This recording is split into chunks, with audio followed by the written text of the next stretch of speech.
Yeah, I met Vera, and we was playing at her house, and I remember she said, "No, just play, be yourself, play. No, what do you do?" And I played, and then when we finished, she said, "Man, this amazing what you did, but I need something that is 1,000 needles in the eyes. Can you make it sound like this?" I said, "That's my specialty." And I remember I got this instrument that and I did. Look, it's this.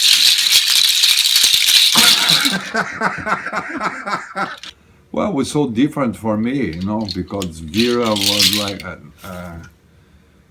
Vera come this like classical world, and then she have this thing that was so fascinated for me, like this thing so beautiful how she sees and feel music, Yeah. and I was very. It's like you have an empty glass and you need to fill up the glass. She have the liquid that I need to put inside my glass. And then it was that I was so happy, and we turned good friends, and we did good work together. But I remember that when I met Vera, I used to live in I used to live in Avenue D on Third Street Oh, in wow. Manhattan, and was brutal.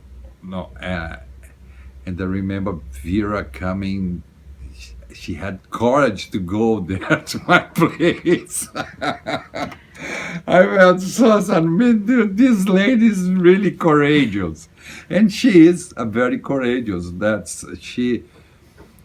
was the main thing that came from Vera. You need to always be very courageous with your music. You can't afford to be coward with your music. You need to like try play what you don't know. That's I learned with her a lot. I feel good. I miss her. It's so long I don't see Vera, and I always think about her, and I think about her as like a treasure, treasure memories, Yeah. and is I hope she's doing well.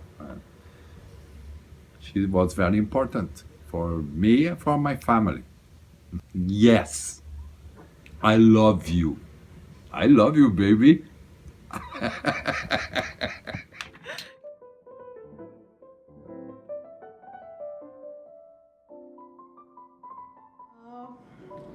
I just finished working in my loft in New York, and one of my proteges had just brought a band back from Brazil.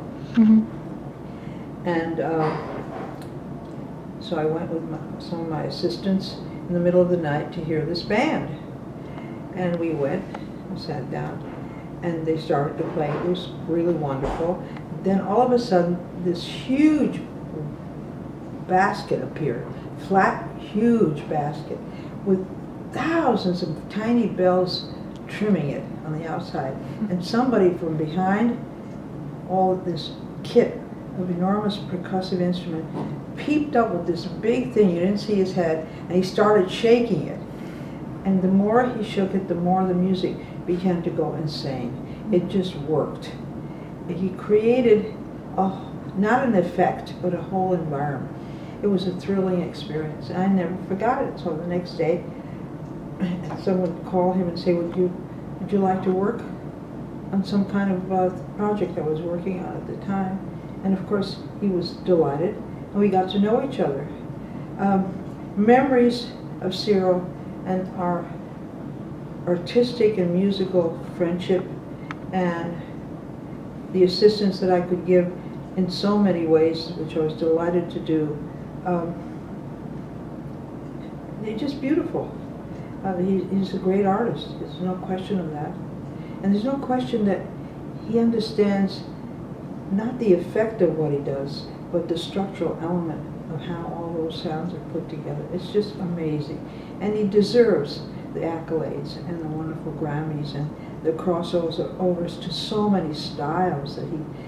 But another thrilling day is a Christmas day where a big cart came into our living room and it was filled with percussive instruments, and we improvised on this harpsichord suite that Handel had written.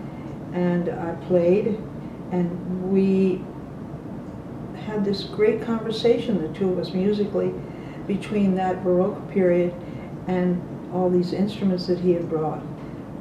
We spent the day doing that. It was the best Christmas gift I could think of. It really was amazing. He, what can I tell you?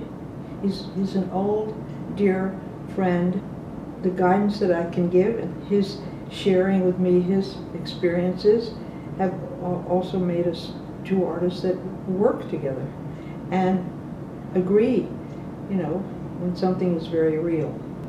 The most important thing for me was to learn how to share with him information that to keep the structure going.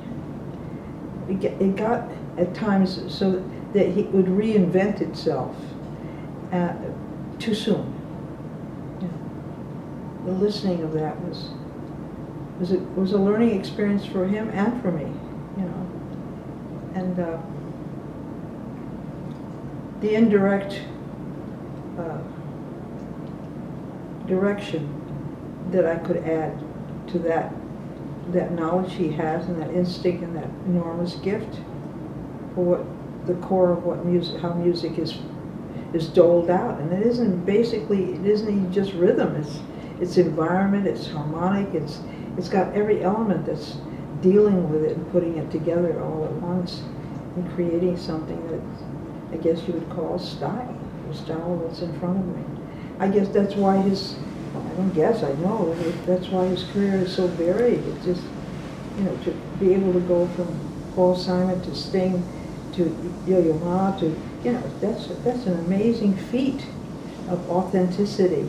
The way he honors that in it by enlarging it or seeing his perspective on it in a most honest way.